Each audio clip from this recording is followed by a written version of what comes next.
Assalamualaikum warahmatullahi wabarakatuh. Innal hamdalillah, segala puji bagi Allah Subhanahu wa taala. Nahmaduhu wa nasta'inuhu wa nastaghfiruh. Kami memujinya dan kami minta tolong kepadanya dan kami minta ampun kepadanya. Wa na'udzu billahi min syururi anfusina wa min sayyiati a'malina. Kami berlindung kepada Allah dari keburukan jiwa-jiwa kami dan dari keburukan amal-amal kami.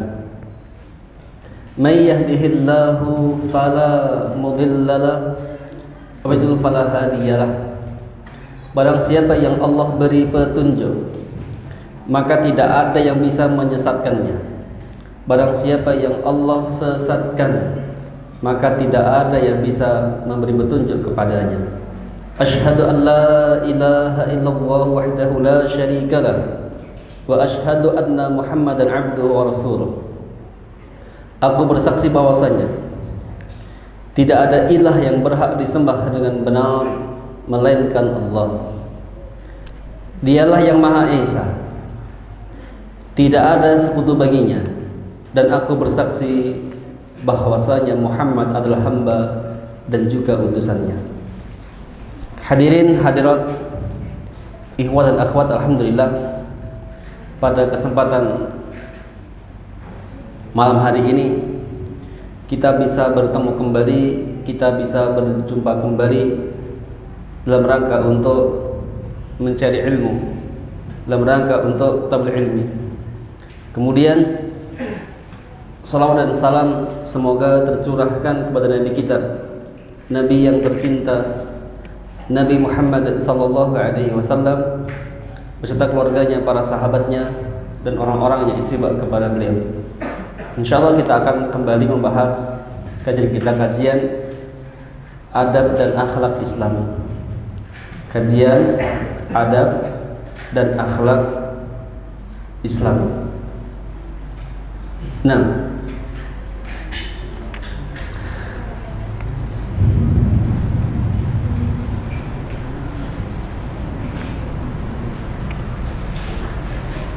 bab adab-adab bertamu. Adab-adab bertamu. Seorang muslim harus tahu tentang adab-adab Islam. Seorang muslim harus berhias dengan adab-adab Islami. Maka kita harus belajar tentang adab Islam. Kalau kita ingin memahami atau tahu adab-adab Islam dan akhlak Islam, maka harus belajar. Kalau nggak belajar nggak akan tahu kita adab Islam. Nah, murojaah diacak tanpa melihat buku ya. Pertanyaannya. Pertanyaan yang pertama, bagaimana adab seseorang ketika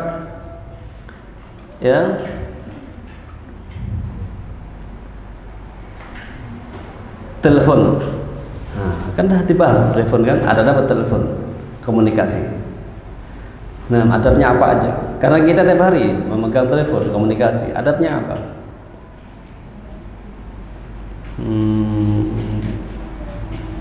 Ayo antum siapa ini? Antum, ya silakan. Antum ya. Ada telepon. Kan dia beri telepon, masa nggak tahu adabnya? Yang pertama, mengucapkan salam. Siapakah di sini yang mengucapkan salam? Yang menelpon atau yang ditelepon? Yang menelpon. Nah, kemudian yang kedua,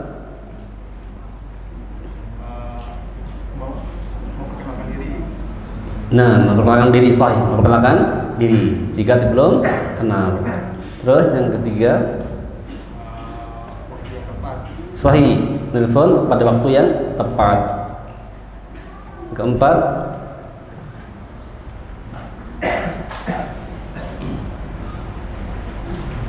sahih, telepon yang tepat. Yang keempat,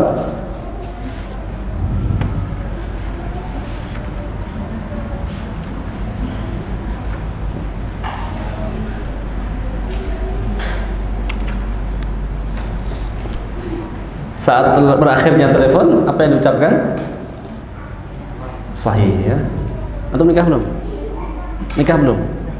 Sudah menikah belum? Sudah nikah belum? Sudah. Ada buku bagus sekali, agar pernikahan membawa berkah. Adab-adab pengantin baru. Nah, enggak apa-apa kan? Nah, pertanyaan berikutnya.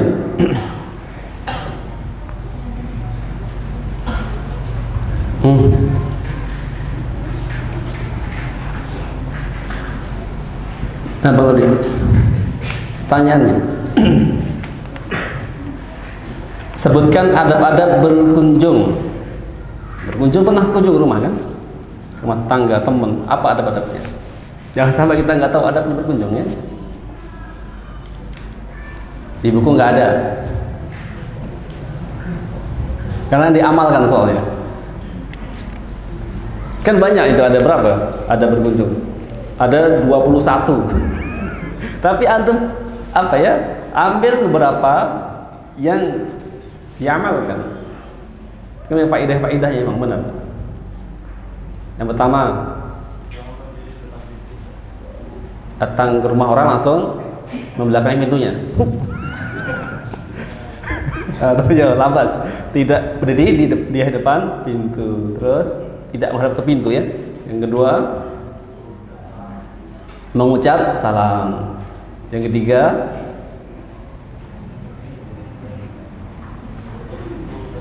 mengetuk pintu. Mengetuk pintu dengan apa? Dengan kunci motor atau dengan palu? Hah? Dengan jari? Hah? Dengan ibu jari? Hah? Gimana Manudi? Ayo. Ini sudah betul, ucap salam apa? Dengan ujung kuku jari. Nah, yang keempat,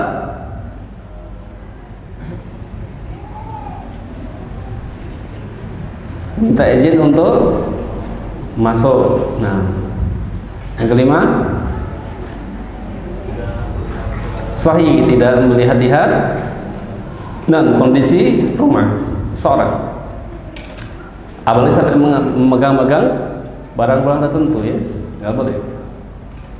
Kemudian yang ke 5, kan 21.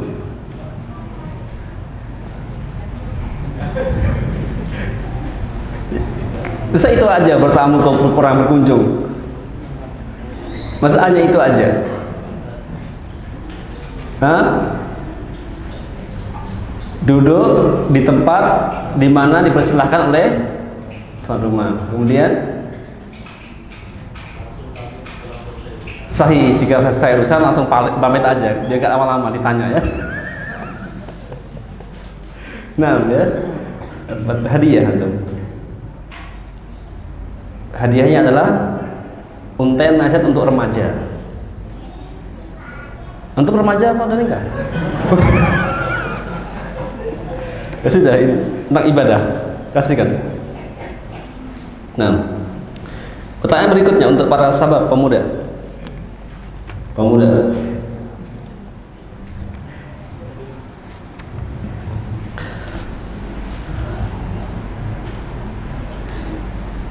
Mana pemuda? Angkat tangan pemuda. Yang muda mana? Itu tanya. Apakah yang dimaksud dengan tamu?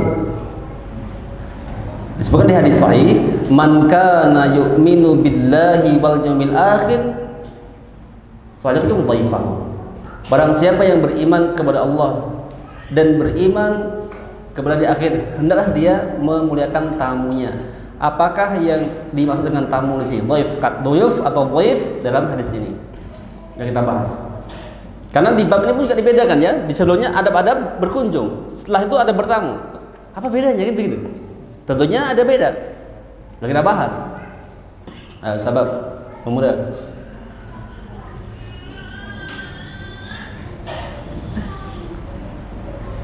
Hanum kok dia ditanya?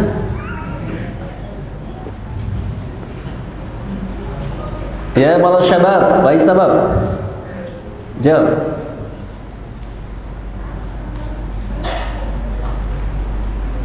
Apa? Apa itu tamu?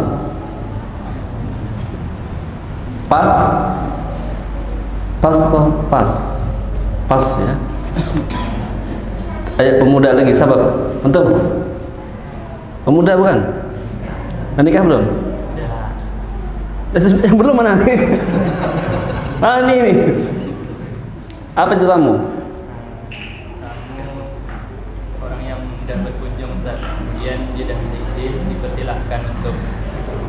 Pengertian tamu, bukan orang yang berkunjung minta izin. Bukan? Hah? Yang muda? Mana yang muda? Ayo tuh. Tamu itu apa? Pengertian tamu? Tamu itu orang yang datang dari luar negeri. Para musafir yang datang dari luar kota atau luar negeri. Sahih, tamu adalah para musafirin yang datang dari luar kota, luar negeri atau luar daerah. Sahih, namanya itu apa? Dhaif. Yang mana mereka harus diberi keistimewaan tersendiri. Bahkan dia boleh nginap, berapa batasnya? Maksimal 3 hari. Itu betul dhaif. Kalau tetangga antum, Bang Dodi, kerabat antum, nginap dengan antum 3 hari ya, saya mana boleh begitu. Itu ngumpet nampaknya. Sudah dapat tadi ya? Follow. Pertanyaan berikutnya. Apa adab Asbi? Apa adabnya ketika kita dititipi salam oleh seseorang? Apa adabnya ketika dititipin salam? Dititipin duit nyaman ya? Dititip salam ini soalnya. Wajib atau sunnah? Wajib ya, sahih. Itu apa? Wajib menyampaikan salamnya. Karena itu amanah. Fadhil. Pertanyaan terakhir.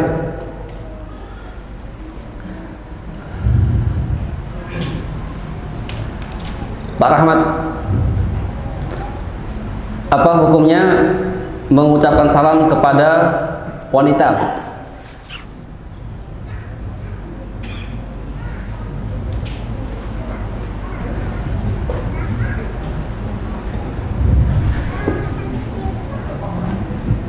Al-ilmu wal murajaah. Ilmu itu di murajaah. Yang pertama, haram. Ibu antum wanita, nggak boleh. Istri? Gimana jadi? Ingat, saya tuh menjelaskan selalu merinci ya. Hukum itu dirinci.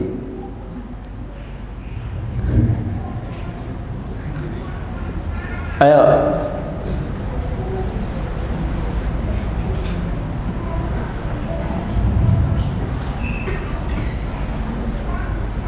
Pas bilang pas.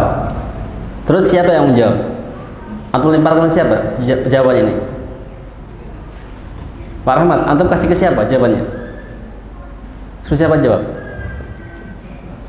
Samsul. Sul, jawab. Ayo jawab dulu. Ayo, apa? Apa hukumnya? Apa rinciannya?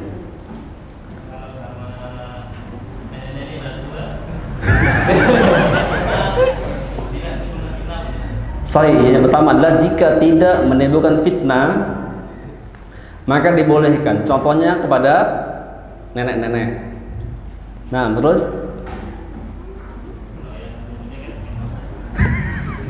yang muda gimana? Dia tengok dulu. Yang muda hukumnya haram. Nah, sahih. Coba dari dia.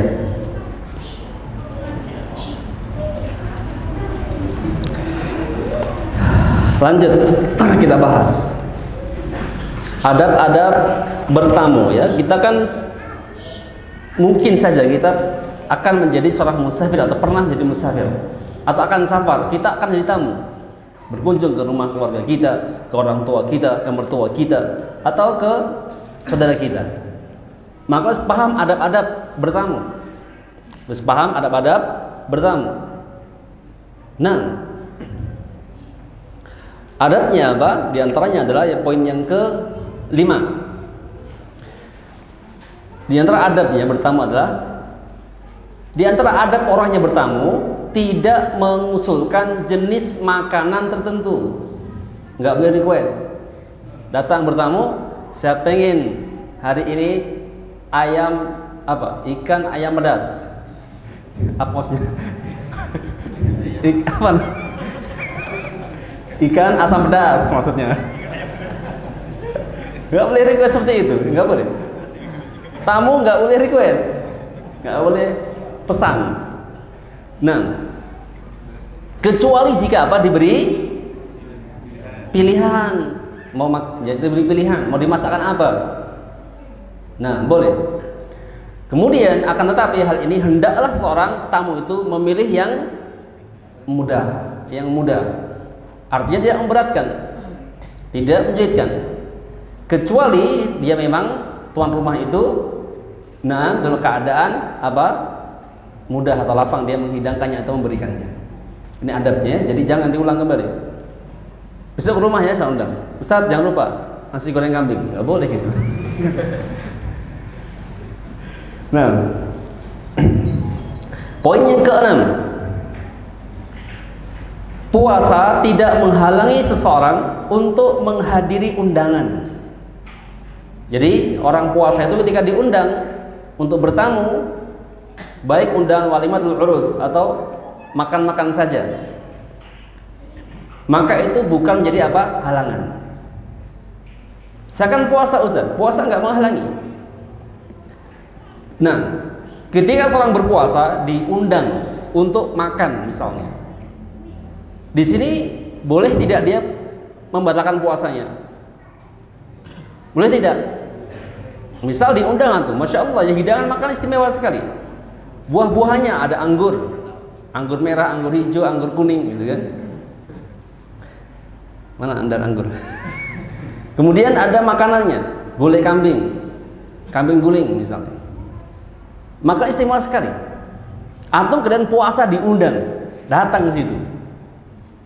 Apa dilakukan? Ikut makan, membatalkan puasa atau lanjut puasa? Nah, ya.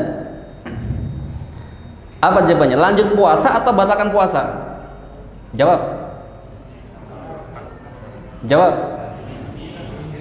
Apa rinciannya? Kalau puasa Ramadan, ya tentu nggak ada yang undang gitu. Tentu ini ngadu-ngadu ya. Nah, apa rinciannya? Jika puasa wajib, contohnya wajib itu apa? Qadha Ramadan, puasa nazar. Nah, maka buka puasa. Kan boleh lagi apa? Boleh buka nanti. Boleh bayar lagi nanti. Gimana? Enggak boleh. Alasannya apa alasannya? Alasannya karena tidak boleh membatalkan ibadah. Allah firman, "Wala tubtilu a'malakum."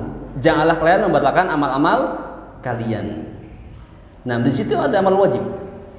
Kalau puasa Ramadan itu wajib, maka tidak boleh membatalkan puasanya.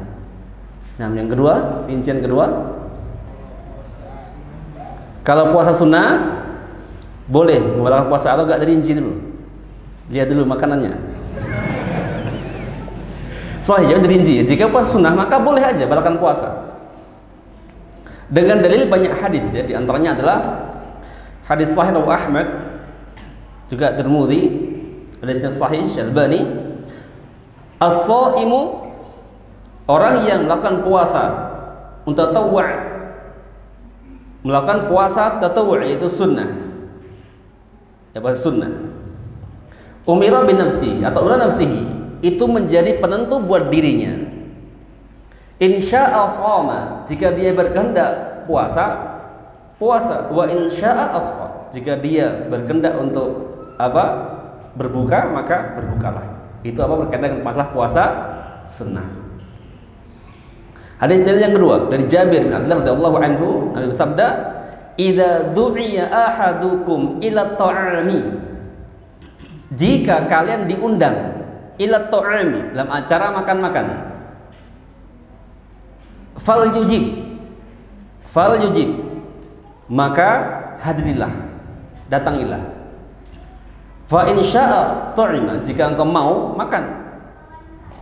Wa in syaa taraka, jika engkau enggak mau tinggalkan. Maka di sini orang yang berpuasa, naam, boleh apa? Memilih. Boleh memilih. Nah, kemudian sikapnya bagaimana kalau dia berpuasa? Mendoakan yang mengundang dengan hadis ini. Idza du'iya ahadukum falyujib, fa in kana sha'iman falyusalli, wa in kana muftiran falyan'am. Apabila salah seorang dari kalian diundang, maka hendaklah dia memenuhi undangan tersebut. Jika dia sedang berpuasa, maka hendaklah dia mendoakan tuan rumah. Doakan tuan rumah dengan baik kebaikan. Dan jika dia sedang tidak berpuasa, maka silakan dia makan. Paham di sini poin ke-6 rinciannya? Catat, nggak paham besok ditanya soalnya. Dan diamalkan. Poin yang ke-7. Poin ke-7 ini adabnya adalah menghamparkan tempat duduk, dicatat. Menghamparkan tempat duduk atau menyediakan tempat duduk. Nah, dari Abdullah bin Amr radhiyallahu an, bahwa Nabi sallallahu alaihi wasallam pernah datang kepadanya. Abdullah bin Amr, nah, beliau hadisnya bahwa Nabi pernah datang kepadanya. Maka beliau bercerita. Abdullah bin Amr bercerita, fa alqaitu lahu wisadah min adamin khashwuha lifun fajalasa al-ardi fasarat al-wisadatu baini wa bainahu. Kata Allah bin Amr, lalu aku Abdullah menghamparkan bantal yang terbuat dari kulit yang telah disamak, yang isinya sabut kurma untuk beliau dudukin. Namun beliau malah duduk di atas tanah dan bantal itu tergeletak antara aku dan dia. Maka di dalam hadis ini seperti awil faidah, adab sebagai tuan rumah adalah apa? Menyediakan tempat duduk. Nah, poin yang ke-8. Poin yang ke-8. Apabila ada orang lain yang tidak diundang, apabila ada orang lain yang tidak diundang mengikuti sang tamu, maka hendaklah dia memintakan izin terlebih dahulu kepada tuan rumah. Jadi berkaitan misalnya ada orang yang diundang. Oh iya, saya lupa nih, hari ini ada undangan. Saya ada undangan. Ternyata dia bawa kawannya. Kawannya berapa? Semobil. Dia chat dulu. Afan akhi, saya datang bawa kawan nih. Boleh tidak saya datang? Silakan Ustaz, silakan. Ya, silakan, rupanya banyak bawaannya. Ini harus apa? Harus apa? Begitu adabnya. Jangan tiba-tiba apa? Datang bawa rombongan tanpa izin, ini nggak boleh. Apa faedah diantaranya? Kita bahas nanti di hadisnya. Perhatikan dalilnya ya. Dari sahabat Ibnu Mas'ud radhiyallahu anhu, kana min al-ansari rajulun yuqal lahu Abu Syu'aib wa kana lahu gulamun laham.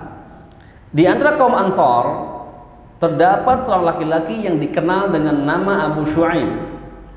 Dia memiliki seorang budak penjual daging. Dia memiliki budak, ya, seorang penjual daging. Faqala, maka dia berkata, isna' li ta'aman, buatkanlah untukku makanan. Ad'u Rasulullah sallam khamisa khamsah, buatkanlah aku makanan, masak aja, suruh masak. Tuannya bilang masak, suruh masak. Budaknya masak. Dan dia mengatakan, aku akan mengundang Rasulullah SAW sebagai tamu undangan yang kelima dari 5 orang. Ya. Kemudian fatabi'ahu rajulun, lalu mereka diikuti oleh orang laki-laki. Nabi diikuti orang laki-laki. Faqala Nabi sallallahu alaihi wasallam, idnaka da'utana khamisal khamsa wa hadha rajulun qad tabi'ana. wahai tuan rumah, sesungguhnya engkau itu mengundang aku dan aku adalah orang yang kelima di antara 5 undangan. Dan ini adalah laki-laki yang mengikuti aku atau ikut bersamaku. Kemudian fa in syi'ta adinta, wahai tuan rumah, jika engkau berkehendak, maka izinkanlah dia untuk masuk bersamamu, masuk ke rumahmu. Wa in syi'ta taraktahu, dan jika engkau berkehendak, ya maka tinggalkan dia karena dia enggak diundang. Qala bal adintu lahu, maka orang mengatakan, ya aku izinkan dia. Maka hadis ini bil faidah, maka disyariatkan ya mengundang orang lain untuk bertamu ke rumahnya. Disyariatkan mengundang untuk makan aja, itu disyariatkan. Ini praktek sahabat Nabi Shallallahu Alaihi Wasallam. Ya, antum biasakan mengundang orang, walaupun sekedar apa, hanya makan-makan saja. Undang teman-temannya, nggak apa 5 orang, 4 orang, 10 orang, 15 orang, 20 orang, nggak ada masalah. Ini disyariatkan. Ya, terlebih lagi jika memiliki apa, hajat, ya memiliki hajat yang penting. Nah, faedah yang kedua, siapa saja yang membuatkan makanan untuk orang lain, siapa aja yang membuatkan sengaja masak untuk orang lain, dia ada 2 pilihan. Yang pertama adalah ya mengantar ke rumah orang yang dimaksud, yang dituju, yang dikehendaki. Yang kedua adalah mengundang makan untuk ke rumahnya. Ini ya, jadi kalau siapapun buat makanan memang tujuannya untuk disedekahkan, maka ada 2 pilihan. Ya, ngundang orang untuk makan ke rumah atau kita bagikan. Nah, faedah yang ketiga di sini, boleh mengajak orang lain jika diundang, namun dengan apa? Izin siapa? Sahih izin pihak yang mengundang. Boleh bawa teman, boleh. Tapi kasih tahu dulu, saya bawa kawannya. Begitu. Kalau dia bilang, oh nggak apa-apa. Kalau dia nggak bisa ini, karena ini sifatnya apa? Privasi atau rahasia. Hanya aku dan kamu saja misalnya. Ya, maka ya udah, kamu tunggu aja ya di luar rumah. Nah, poinnya, faedah yang keempat, disunahkan bagi para pemimpin untuk memenuhi undangan siapa? Anak buahnya atau rakyatnya atau yang berada di bawahnya. Ini Nabi Islam Rasul kan, diundang siapa? Sahabatnya datang. Kadang ada orang itu yang mentang-mentang dia punya jabatan sebagai kepala apa misalnya, kepala apa aja lah, diundang anak buahnya tukang sapu, dia nggak mau datang. Ini nggak benar. Maka adabnya apa? Diundang siapa aja dia datang, nggak pandang siapa dia. Nah, kemudian faedah yang berikutnya dari sini,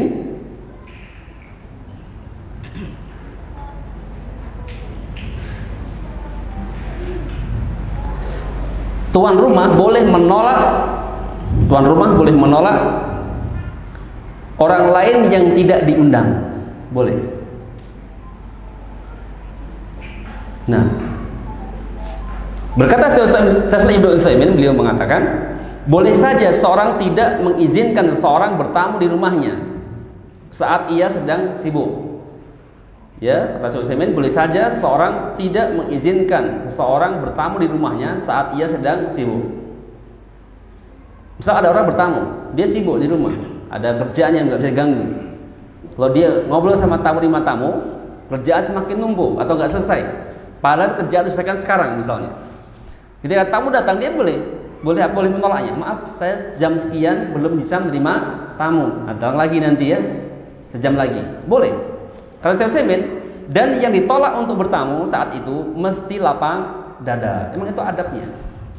Nggak boleh marah, ini tuan rumah ini gimana? Nggak boleh. Harus paham, makanya harus paham adab. Jangan mengatakan orang ini nggak punya adab, saya sedang diusir. Loh. Itulah adabnya yang baik, Abah kasih tahu. Hari ini saya sibuk. Itu adabnya. Berikutnya kita bahas poin yang ke-9. Hendaklah pelayan tua disertakan dalam undangan. Berdasarkan ucapan Anas radhiyallahu anhu, da'a Rasulullah sallallahu alaihi wasallam rajulun. Seorang laki-laki mengundang Rasulullah sallallahu alaihi wasallam, maka aku ikut pergi bersama beliau. Lalu beliau dibawakan kaldu daging yang di dalamnya ada labu. Maka beliau pun menyantap sebagian dari labu tersebut dan beliau sangat menyukainya. Ketika aku melihat hal itu, maka aku berikan bagianku untuk beliau dan tidak memakannya.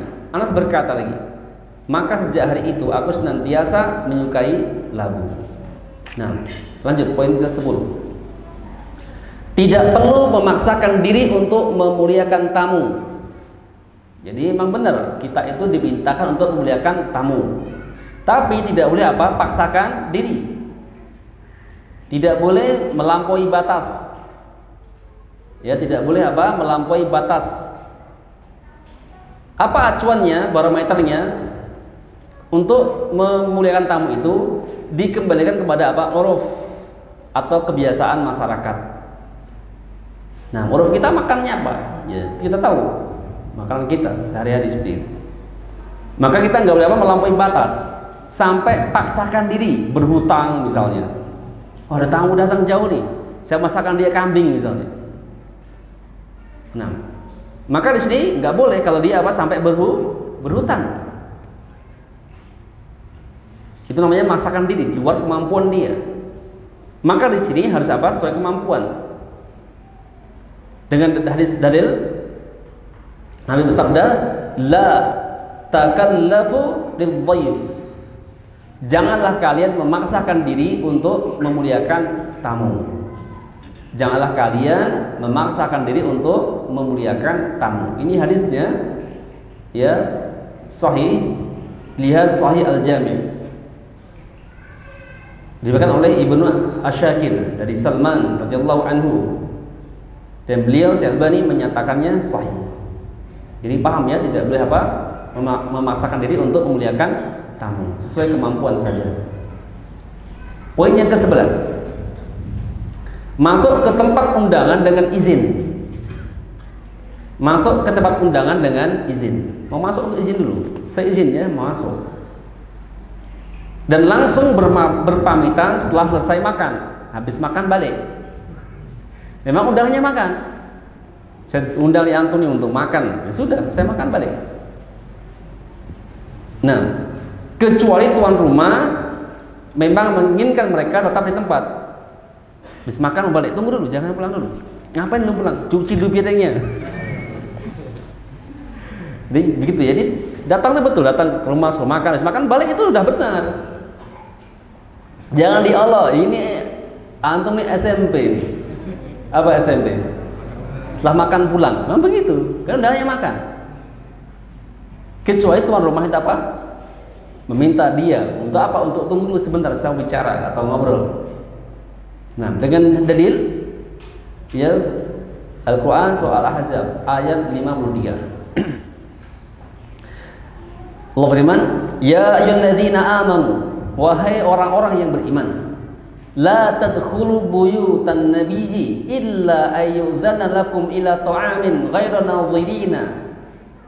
Wahai orang beriman, janganlah kalian memasuki rumah-rumah Nabi kecuali bila kalian diizinkan untuk makan tanpa menunggu waktu masak makanannya. Walakin idza du'itum fadkhulu fa idza tu'imtum fantashiru wala musta'nisina li haditsin. Nah, jika kalian diundang, maka masuklah. Diundang masuklah, datangilah. Dan bila kalian selesai makan, maka keluarlah kalian tanpa memperpanjang percakapan. Nah, ini dalilnya, diundang sudah makan balik tanpa apa memperpanjang percakapan. Inna dzalikum kana yu'dhin nabiyya fa yastahi minkum wallahu la yastahi minal haqq. Sesungguhnya yang demikian itu akan mengganggu Nabi. Artinya jika berlama-lama ya habis makan belum pulang, ini akan mengganggu. Sehingga Nabi malu kepadamu untuk menyuruh kamu keluar dan Allah tidak malu menerangkan yang benar. Nah, jadi paham ya. Jadi lain kali kalau udah diundang siapa aja, misalnya saya diundang sama siapa, saya mau undang saya berikutnya. Ya maka habis makan balik sudah. Kecuali diminta, tunggu dulu Ustaz, saya mau bicara, mau ada pertanyaan. Sudah, duduk dulu. Tambah lagi ngopi gitu kan. Berikutnya, maka hendaklah seorang berusaha agar tidak memberatkan tuan rumah. Berusaha apa? Agar tidak memberatkan tuan rumah. Nah, poin yang ke-12, mendahulukan yang paling tua. Ini bab tamu ya, suruh makan itu dahulukan siapa? Yang paling tua. Lalu yang lebih tua daripada yang setelahnya. Jadi yang tua dulu, lalu baru yang tua lagi. Maka dilihat usianya kalau begitu. Oh bapak ini usianya 70 tahun, dulu kan. Yang ini 60 tahun berikutnya. Paham ya? Jadi dudukan siapa yang lebih tua. Nah, kemudian dan mendahulukan yang paling kanan. Sudah kalau seandainya duduk, diduduk nih, sudah duduk kan? Kita dulukan siapa? Kasih makan itu yang paling kanan. Kasihkan yang belah kanan. Duduk semua berjejer misalnya, kasih yang kanan dulu. Silakan duluan yang kanan langsung. Nah, lalu yang lebih kanan daripada setelahnya. Sebagaimana ketika Rasulullah memberikan minum kepada satu kaum, beliau bersabda, "Ibda'u bil kabir." Kalian mulailah dari yang paling tua. Sudah, sebutkan yang paling tua. Nah, intinya apa? Mulailah diberikan kepada yang paling tua. Karena juga ada ya suruh makan, ayo makan, makanya prasmanan kan, dorongan apa? Enggak mau. Pilih yang paling tua dulu kan. Silakan Pak duluan Pak. Begitu ya. Ini adab.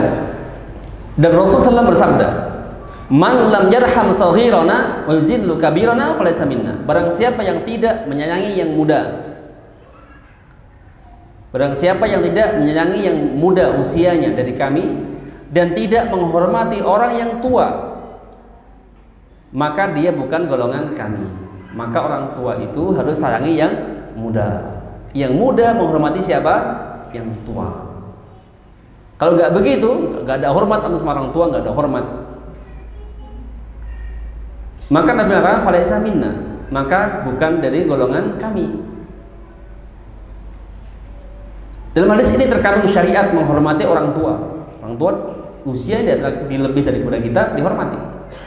Syekh Al-Albani berkata, setelah beliau menyebutkan hadis Ibnu Umar radhiyallahu anhu, dia berkata, Rasulullah SAW bersabda, "Amaroni Jibril an uqaddimal akabir." Jibril memerintahkanku untuk mendahulukan orang-orang yang lebih tua umurnya.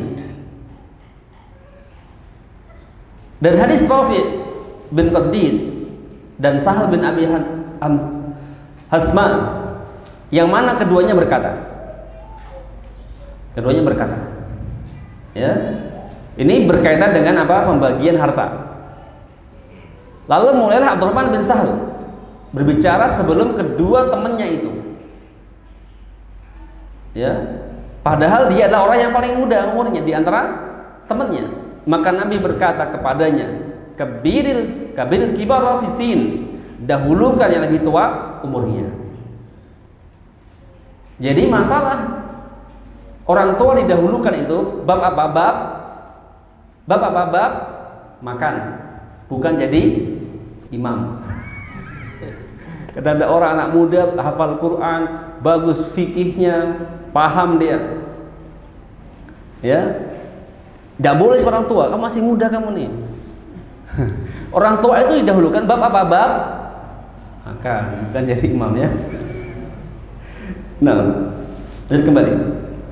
Juga hadis Aisyah radhiyallahu anha, di mana dia berkata, "Kana Rasulullah sallallahu alaihi wasallam yastannu wa 'indahu rajulani fa uhiya ilaihi an-a'ti siwak al-akbar.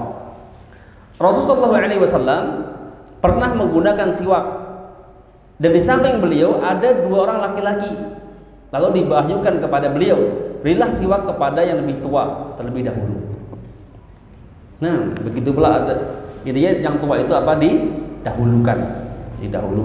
Ini contohnya apa? Masalah bab tadi. Contoh yang lain adalah pembagian harta, dimulai yang tua, yang kemudian adalah pemberian hadiah.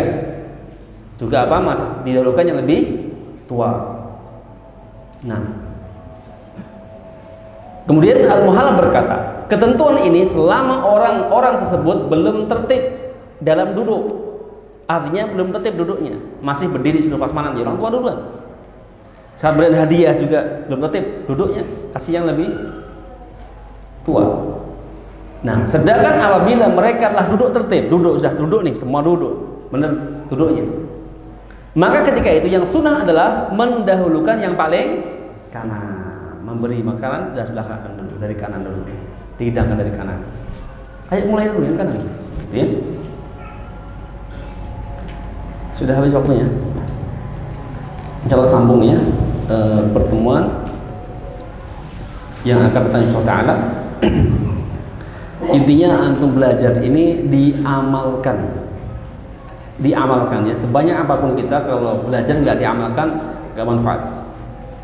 Kalau diamalkan sedikit itu menjadi manfaat. Cukup insyaallah doa penutup kafaratul majelis. Subhanakallahumma bihamdika asyhadu an la ilaha illa anta astaghfiruka wa atubu ilaik. Wassalamualaikum warahmatullahi wabarakatuh.